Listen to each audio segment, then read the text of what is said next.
குழந்தைங்க போன் வச்சு விளையாடிட்டு இருக்கோம். நம்ம ஏதோ விளையாடுறது நினைச்சு கொடுத்துட்டு இருக்கோம் இல்லையா? ஆனா அவன் பாக்குறதுல நம்ம முதல்ல பாக்குற வீடியோ நல்ல வீடியோவா இருந்திருக்கலாம்.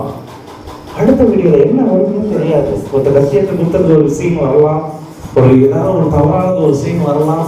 அது குழந்தைகளுக்கு ரெஜிஸ்டர் ஆகிட்டே இருக்கு. ஒண்ணு அந்த லைட் அந்த குழந்தைய பாதிக்குது, அந்த போன்ல இருக்கிற லைட் அந்த குழந்தைய பாதிக்குது. ஒரு காலத்து குழந்தைங்க விளையாடினாங்க, இன்றைக்கு போனை கொடுத்துட்டா அவன் ஜாலியா சிரிச்சுட்டு இருக்கான்னு நினைக்கிறேன். அவன் கெட்டு போயிட்டு இருக்கான்.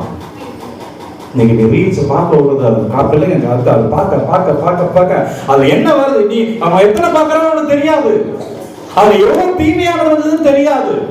அவன் ஏதோ இளைஞருக்காக பொழுதுபோக்காக போட்டிருக்கான். ஒரு சினிமா படத்துல இருந்து ஒரு தவறான காட்சி, ஒரு இளைஞருக்காக ஒரு போட்ட ஒரு காட்சியை அந்த குழந்தை பார்த்துட்டு இருப்பான். அது ஒண்ணுமே தெரியாது, அவனுக்கு அது கெட்டு போயிட்டே இருப்பான்.